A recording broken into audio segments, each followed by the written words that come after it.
আপনার জন্য শুরুতেই একটা কুইজ। এই বিশ্বকাপে লিওনেল মেসির গোল সংখ্যা কত? না, এইটা কোনো কুইজ না। কেননা ২ ম্যাচে ৫ গোল দিয়েছেন এটা তো আপনি নিশ্চয়ই জানেন। আমার কুইজটা হচ্ছে এই বিশ্বকাপের প্রথম ২ ম্যাচে ৫ গোল দেওয়া লিওনেল মেসির প্রথম ২ বিশ্বকাপ মিলিয়ে কয়টা গোল ছিল? ভাবেন, এটা ভাবতে থাকেন। আমি উত্তরটা দিচ্ছি।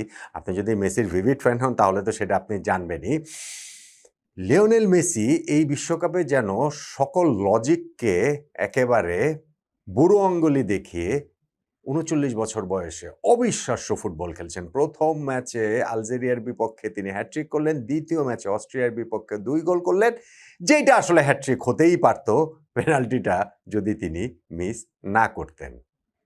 এবং ম্যাচ শেষে গিয়ে মেসি ওই পেনাল্টি মিসের কথাটা কিন্তু বলেছেন আলাদা করেই যে ওই সময়টা তিনি নিজের উপরেই কিছুক্ষণ বেশ বিরক্ত ছিলেন। তিনি বলেছেন যে, "আমি নিজের উপরে কিছুক্ষণ বিরক্ত ছিলাম। যাক পরে সেটা আসলে পুষিয়ে দিতে পেরেছি।" এবং এই কথাটাকে আমার মনে হয় লিওনেল মেসির ওয়ার্ল্ড কাপ জার্নির সঙ্গেও এত সুন্দরভাবে মিলে যায় যে হয়তো সেই জার্নির শুরুর দিকের অংশটাতে নিজের উপরে, দলের উপরে, কোচদের উপরেও হতে পারে তিনি বিরক্ত ছিলেন। কিন্তু সেইখান থেকে পরে কিভাবেই না তিনি পুষিয়ে দিয়েছেন, পুষিয়ে দিচ্ছেন।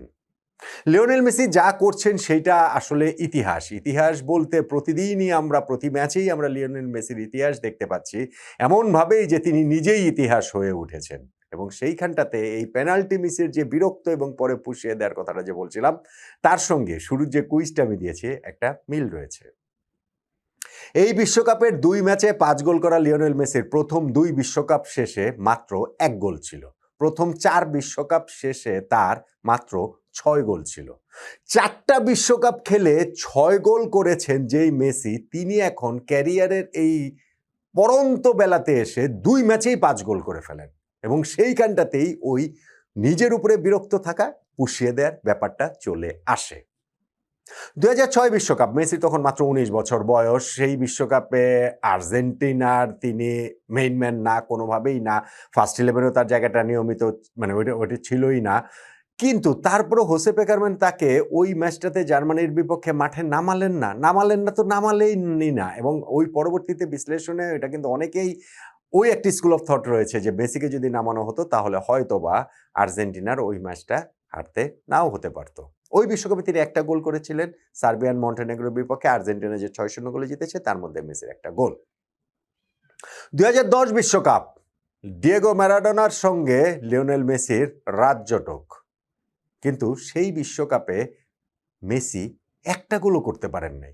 ততদিনে কিন্তু মেসি হয়ে উঠেছেন। ততদিনে কিন্তু তিনি ব্যালন ডি'র ফিফা বর্ষসেরা জিতে ফেলেছেন। ওই বিশ্বকাপটা তার নিজের করে নেবার সকল প্রতিশ্রুতি ছিল। অথচ বিশ্বকাপে ৫ ম্যাচ খেলেও মেসি একটা গোলও করতে পারেননি। কোয়ার্টার ফাইনালে আর্জেন্টিনা জার্মানির কাছে ৪-০ গোলে বিধ্বস্ত হয়ে টুর্নামেন্ট থেকে বিদায় নেয়। এই যে আমি বলছিলাম যে টুর্নামেন্টে এই যে নিজের উপরে বিরক্ত, রাগ, পরে সেটা পুষে দেয়। আপনি দেখেন প্রথম ২ টা বিশ্বকাপে তার কি ফ্রাস্ট্রেশন তার ভেতর দেখেছি। ইনফ্যাক্ট আমি যদি থার্ড ওয়ার্ল্ড কাপটাও ধরি ২০১৪ বিশ্বকাপ, সেই বিশ্বকাপে আর্জেন্টিনা ফাইনাল পর্যন্ত খেলেছে। মেসি টুর্নামেন্টের বেস্ট প্লেয়ারের গোল্ডেন বল পুরস্কারটা জিতেছেন।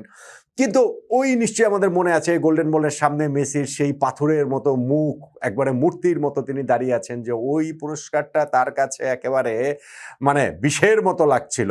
অন্তত ওই মুহূর্তটাতে ইন্ডিভিজুয়াল অ্যাওয়ার্ড তো অবশ্যই সেটা তো গুরুত্ব আছেই। আপনি যদি গোলের হিসাবটাও দেখেন, ওই বিশ্বকাপে কিন্তু মেসি ৪টা গোল করেছিলেন এবং সবগুলোই গ্রুপ পর্বে। বসনিয়ার বিপক্ষে, ইরানের বিপক্ষে, নাইজেরিয়ার বিপক্ষে ২ টা।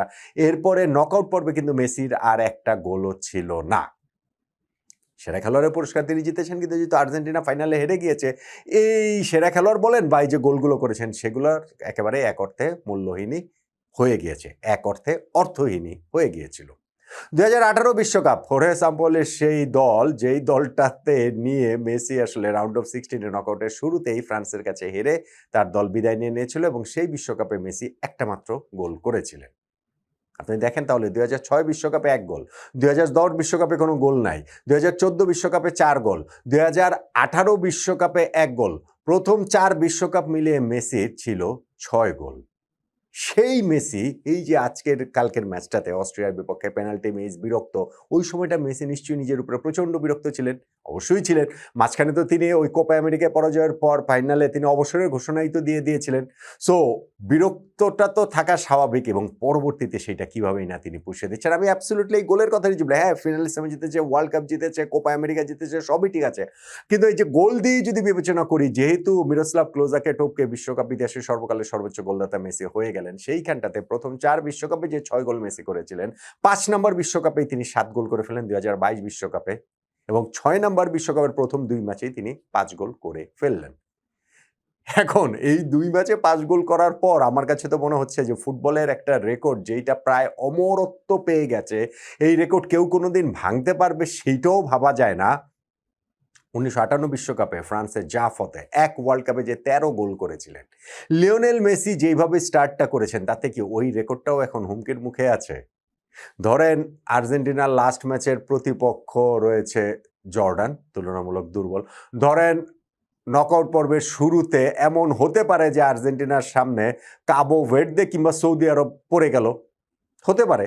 মানে আর্জেন্টিনার প্রতিপক্ষগুলো ওইভাবে যদি হয় তাহলে হচ্ছে গিয়ে রাউন্ড অফ 16 এও খুব বড় প্রতিপক্ষ পড়ার কথা নয়। ফলে লিওনেল মেসির কিন্তু চান্স রয়েছে যে নিজের গোল সংখ্যাটাকে বাড়িয়ে নেওয়ার। বড় প্রতিপক্ষের বিপক্ষে যে গোল সংখ্যা বাড়িয়ে নিতে পারবেন না আমি সেটা বলছি না। কিন্তু ধরেন হচ্ছে গিয়ে ওই যে জাফতের যে ১৩ গোলের যে রেকর্ড ১৯৫৮ বিশ্বকাপে সেইটা কি লিওনেল মেসি আসলে টপকে যেতে পারবেন কিনা? প্রথম ২ ম্যাচে ৫ গোল করার পর ওই সম্ভাবনার জায়গাটাও কিন্তু উন্মুক্ত হয়েছে। মেসি এই বিশ্বকাপে ২ টা ম্যাচ খেলেছেন, ২ টাতেই তিনি প্লেয়ার অফ দ্য ম্যাচের পুরস্কার জিতেছেন, ম্যাচ সেরা খেলোয়াড়ের পুরস্কার জিতেছেন।